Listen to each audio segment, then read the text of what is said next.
Take something that's already unhealthy for you and make it even more unhealthy. It's Rob and Liz, his morning crew on his radio, especially when it comes down to Oreo cookies and bacon. My What a mashup. goodness. Like bacon, good. Oreo cookies, good. But when you put them together, I don't know if it would be good or not. Well, there is someone that is on Instagram, on social media, that has come up with this idea of wrapping a double stuffed Oreo with a slice of bacon. And then I believe they smoke it at 250 degrees for 45 minutes. You cook it even or more. something like that. Yeah. But at least you don't, I don't think you deep fry it. You just put it in the oven and let it bake up and crisp up. And I don't know. Sweet and salty, I guess it takes care of that. I'm sure it'll taste amazing. I guess. But I don't want to try it because I'm already unhealthy now. I don't need to put any more of that stuff in my arteries. It is kind of like, wait a minute, stop coming up with this stuff because, I'm trying my best to stay good. But now you found another, I don't know, yummy addiction, I guess. Yummy addiction? I know. Is that what you call it? Well, it's like, M&Ms or anything. You just can't stop. Oh, there's with one. Wrap M&Ms in bacon. What else can you wrap in bacon? Oh, you can wrap a lot of stuff in bacon. Cream cheese. What? Really? Yeah. Is that a thing? Well, I cream think cheese and bacon? Like a water chestnut and a little dab of cream cheese and then wrap it sausage, cream cheese, bacon. Yeah, there's a lot of things you can wrap in bacon. Stop talking about it. Oh, I need to go to my support group now. Rob and Liz. His morning crew. So, Liz, close your eyes. Okay. I want to see if this will help you. This is dangerous. I want to see if this will help you. Okay. Sleep. What do you think? What in the world? Oh, it's a turtle eating fruit. Oh, see, no, I couldn't sleep because I want to watch that happen. Yeah. Blueberry. The turtle eating blueberry. Are you sure he's not eating grape nuts? This is one of those things. What do they call it? Those AARP things that you what is it? ASMR. Yeah, that thing. Oh, my goodness, and I forget what it even stands for, but ASMR is where... That's weird. You listen to... What in the world?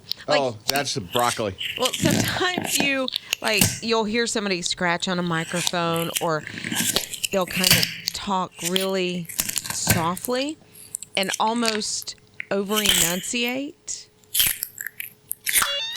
He's having a time with that broccoli. Yeah, how does that help anybody sleep? Watching a turtle eat fruit and a broccoli Well, stick? Generally with ASMR, you don't watch it. Like you put your AirPods in, your earbuds in, and you close your eyes like you had me do, and you relax, but typically you'll hear somebody do like, it's time to go to sleep. Well, no, this thing is just... He's just This eating. this is a blueberry he's eating now. Well, there's people that will eat as well on ASMR, and it helps you fall asleep. Yeah. Like, I don't want to hear somebody irritates me. eat. I'm sorry. I don't like to hear people eat. That's a melon. He's eating a melon. Why does this help you sleep? I don't know, but it doesn't sound like he's eating a melon. It honestly sounds like he's eating rocks. It's cantaloupe. Yeah. Hang on. Here we go. That's the broccoli stick. I feel like I could sleep for hours now. I don't get it. This one does not sound... I don't want to hear somebody eat. I'll be like... It's a turtle. You're not hearing somebody. It's a turtle. Close your mouth when you eat. It's Close a turtle. your He mouth can't. when you eat. You have to. I Evidently, don't want to see your food. I don't want to hear your food. But if that really, relaxed you, I'm sorry for putting you back to sleep this morning. Rob and Liz. His morning crew. Now, I don't know, but I know that there is a house in Gulfport, Florida, which I don't know if you knew this or not, but their motto for the city is Keep Gulfport Weird. That is the city motto. Okay, well, good. I think these people are accomplishing it. Yeah, I think so, too. So there is a house that is up for sale for $899,000. Beautiful home, by the way. I think it has 4 bedrooms. It's almost 3,000 square feet. So it's a very nice house. But it does have a big, huge, centuries-old oak tree in the middle of the kitchen. So I don't think you can put an island in the kitchen because you have a tree. You have a tree. A large that's tree different. In the middle of the kitchen, obviously, because it's centuries old, they say. It's got to go through the roof as well, so I don't know how they handle that, what's happening there. But I don't know how you get around it. There does not seem to be a lot of room between the counter space and the tree. So if you're entertaining, like, it's always in the way. But it's sold several times, so people don't seem to mind it. Was this an on purpose, or did it just happen? I don't have that backstory as to whether it was on purpose, but I do think somebody loved this tree and didn't want to cut it down, but it was in the middle of the property, so maybe they built their kitchen around a tree. Around it. Sometimes, you buy a piece of property. Like us, we're on this extreme hill, and we had to figure out, because we bought the land, how to work around that hill and how you have to build up, and the basement's huge and all this stuff to make it work. So I guess that was the point. They didn't want to cut down the tree. And you didn't want to move the hill from your house. And we couldn't. I mean, we could have, but that would have been huge expense. She could have built her house in the hill. We could have, like a cave almost, right? Rob and Liz. His morning crew. 16 years ago yesterday, my son was deployed, his very first deployment to Louisiana and New Orleans, part of Hurricane Katrina's relief when he was in the 82nd Airborne. Oh, wow, I didn't know. And 16 years later yesterday, you know exactly what happened. Yeah. There's Hurricane Ida. Wow. I know that my husband and daughter went to Louisiana, went to New Orleans right after Katrina. I think it was 2 different mission trips with our church, and took teams down there to really, people were living in trailers. And I mean, this was in campers and that kind of thing. This was even a year after that hurricane came through. So those are the types of things that we're going to be looking at. Definitely. Yeah. Good morning. It's Rob and Liz on His Radio. I'm glad you're with us. We have great ministry partners at His Radio. They are Convoy of Hope. You probably have heard of them. They've been around for decades, just helping so many people. Well, they are in Louisiana right now. I mean, they literally got there before the storm. They positioned just north of New Orleans, and they are ready to move in and help with the relief. And we're going to be catching up with Sarah with Convoy of Hope just after 8 o'clock. To see how things are going, what's needed, and how we can help. And we do know that there are ways that you can help. Even right now, you can help. Here's how you can get a really quick link to show you how you can help. Text the word relief. It's relief. Do that to 800-447-7234. And you can kind of come alongside His Radio as well as Convoy of Hope and have boots on the ground and help any way you can. Rob and Liz. His morning crew. Evidently, they must have really bad breath on the space station.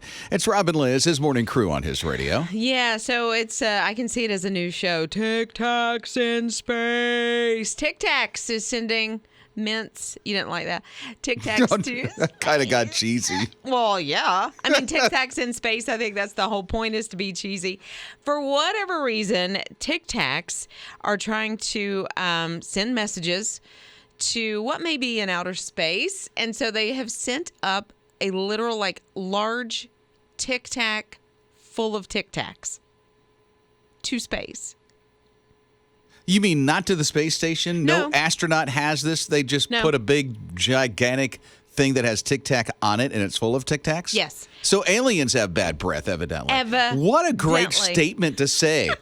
They said they want to send refreshing messages to help make connections with extraterrestrials. They have a UFO podcast that talks about it. I know you're from another planet, but the breath, here, take a Tic Tac. Right. Like if E.T. was out there, he wouldn't phone home for a breath mint. I mean, come on. Yeah. You know, what are they thinking? But that you want to talk about the cheese factor? Oh, come on, bring it. Here's what they said in a tweet about this Tic Tac in space. They said, 1 small mint for man, 1 giant mint for mankind. That's cheesy.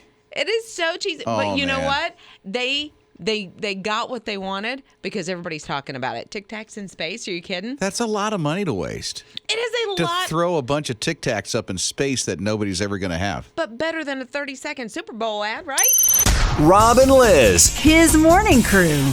There is a guy that feels so strongly about honoring some colleagues of his from the September 11th attacks that he is doing something incredible. He has a beverage cart that you would, if you're on a flight, they come up the middle, they offer you the orange juice, the drinks, whatever.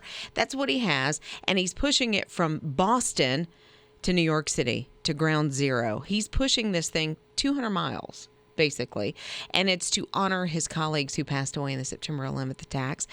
He says he was supposed to, this is the part that gets me and gives me cold chills. He was supposed to work that day, and his schedule changed at the very last minute. I think he was sick or something, and so he didn't go to work. But he would have been on one of those flights when it happened on September 11th. Wow. And so does not take his life for granted at all. And he's doing this on the 20th anniversary of 9/11, which is this year, to honor those who lost their lives. So what's he doing pushing a beverage cart? Is he doing this for miles and miles or something? Yeah, 200 miles, Boston to New York. That's crazy cool. Isn't it? I mean, he knows how close he was to the end of his life, and he decided, look, these men and women were there doing their jobs, taking care of their passengers, and it's a way for me to honor them and also show that I don't take my life for granted. Rob and Liz. His morning crew. Okay, so I don't know why they decided to study this, but somebody decided to study how we learn after we swim and if it has any correlation one to the other, and evidently it does. I love to swim, love the water. My kids love the water, but they're saying these researchers gave children a couple of different things. Coloring. They had them color in coloring books. Okay. They let them swim. And then they made them go through some probably child-appropriate CrossFit exercises.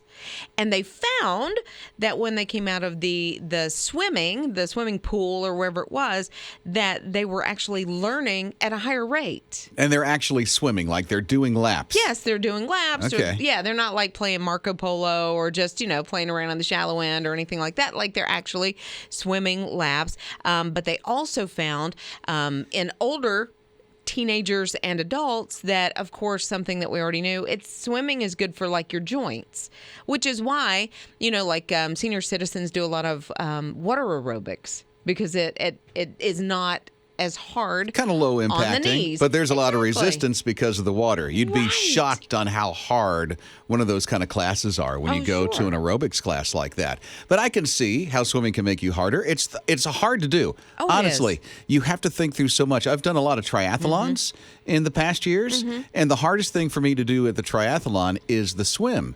Because you have to think about every stroke and how you kick and how you keep your torso up. And and how you breathe and how you look for the marker that's in front of you when you swim in a triathlon. So there's way too much to think about. Even how you pull through the water when you do a stroke. When do they, in a triathlon, what is first? Is swimming? Swim, bike, run.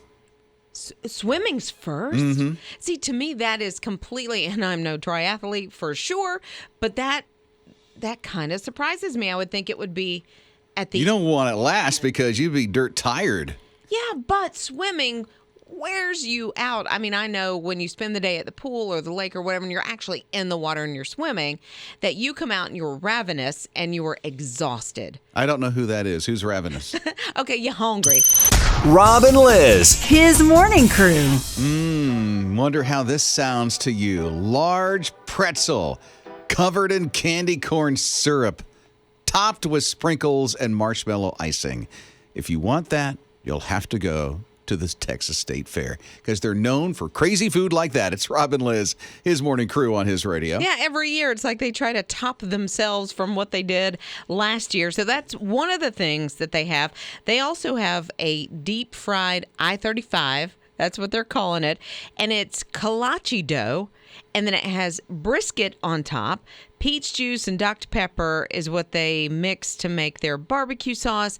But then it has peaches on top of that and then powdered sugar. Ooh. I'm like, you should have stopped with the kolache and the brisket. Okay, I mean, right there in the barbecue sauce. Okay, I can be down with that. But powdered sugar? When did that come in? Right? And peaches? What? Just cover me with bad cholesterol. I mean, come on. Exactly. Then they got the Old Flesher's original candy, or corny dogs. That's what they call them. Yeah. Corny dogs. Smoked turkey legs, and you got the funnel cakes and all that other stuff. So that's staple at some fairs. Right. But this other crazy food is just like wild. There's a brisket brittle. Like, do you like peanut brittle? No, not really, You but don't? that's what they did with a brisket? Yeah, so it's the brittle actually when you're making. So when you make brittle, it's like caramel and peanuts and things like this. So what they've done is thrown brisket into it, pour it out on the sheet to let it cool, and then they break it up so it looks like peanut brittle, but then it has big chunks of brisket in it. It's like But there is peanut in it, so it's a peanut Yes. brittle with brisket in the With peanut brisket. brittle. Oh, that sounds disgusting, actually. actually that's the only one I was like, okay, I can get You wanted behind that huh? one. Well, guess who's going to the Texas State Fair? Rob and Liz. His morning crew. I know you wake up, you start watching the news, and it is horrifying to see what happened with Hurricane Ida. It's Rob and Liz, his morning crew on his radio, and it's such a privilege to have Sarah on with our ministry partner, Convoy of Hope, because Convoy of Hope has been so proactive. I mean, days before the hurricane came, Sarah, you were positioned in northern Louisiana to make sure that once it hits, you're ready to roll and get there quick. Yeah, I guess if there is any silver lining to this, it's that with a hurricane, you can see it coming, unlike an earthquake or even a tornado. But yes, with a hurricane, we were watching it. And then, as you know, it developed a lot quicker than the meteorologists thought it was going to. But we were already pre-positioned, like you said, to the north of the disaster zone, if you will. That way, as soon as it was safe, we can pull up Google Earth, kind of zoom in, find a big open parking lot that is still accessible, get there, and then set up shop, basically with food, water, relief supplies. Convoy is often one of the first people to arrive in a literal convoy. We took 19 disaster vehicles rolling down the highway yesterday. What does the camp look like? He's set up. What does it actually look like? Think old school tent revival. I mean, that's what I think when I see it, because it's this massive tent just with people. We use typically local church volunteers because most local churches already have an army of volunteers who are willing to serve. They know their community and they come, they meet us in that parking lot. And it's just an assembly line passing out what people need in the immediate aftermath. And, you know, those needs change. Yeah. And so does what we offer. But right there at the beginning, like today, it's food, it's water, and different sorts of relief supplies, tarps, lanterns, because power is out to 1 million people this morning. Oh, man. I mean, fortunately, you know, now it's daylight. They can at least see. But it is hard to operate, as you know, overnight with zero light. Right. And as the sun comes up, as you mentioned that, and I'm sure you're hearing back from the team that is on the ground, what are you hearing back about that devastation and some of those initial needs that are having to be filled? Yeah, the flooding is going to be the major problem today. As you know, it hit as a Category 4 storm. That's 150 mile per hour winds. So we know hospitals were damaged, roofs were ripped off, big trees uprooted. I mean, all of the damage that you can imagine. And I was just watching some unedited raw video of the sheer wind force. That is unbelievable. I mean, it's unbelievable. But now it has weakened to essentially not even really holding on to that hurricane status. It's right now 75 mile per hour sustained wind. So that technically makes it a Category 1 hurricane, but that's weakening. But now comes the rainfall. It's just camped out over the southern part of Louisiana. And of course, it is expected to move up. But rainfall, flooding is going to be the major issue going throughout today and, of course, the coming weeks and months. And so, yeah, I mean, anything flooding related, relief supplies connected to that is what's going to be the need eventually. But again, right now with no power, it's still just food and water. Yeah, because every hurricane is different on when it hits. Some is just like a bunch of wind damage. But with Louisiana, I mean, the water is horrific, and water damage seems to be the worst when it comes to a hurricane.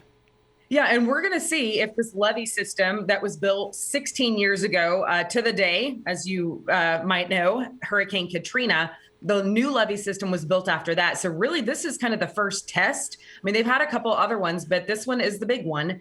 So we'll see. I know of one levee system that was breached, but you know, so far at this point, as of right this minute, we've heard of only one fatality And when I say only one, I mean, to that one person, that's everything, right? But at this point in Katrina, that number was much higher. So perhaps the levees are doing what they were intended to do. There is 3,000 miles of coastline that is in this levee system, and we've only heard of one breach. So that's good news. That is good news. Good. A lot of lives that are saved because of that. Sarah, thank you so much for being with us with Convoy of Hope. You can help Convoy of Hope. If you go to our website, hisradio.com, you'll see how you can link up with it right there. Actually, if you even text the word relief right now to 800-447-7234, you'll be able to help immediately. Convoy of Hope, bring that relief to these people that need so much hope.